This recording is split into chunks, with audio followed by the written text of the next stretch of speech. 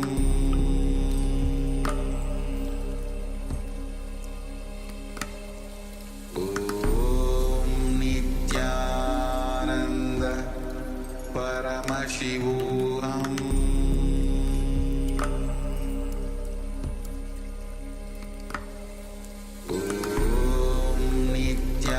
Nityananda Paramashivoham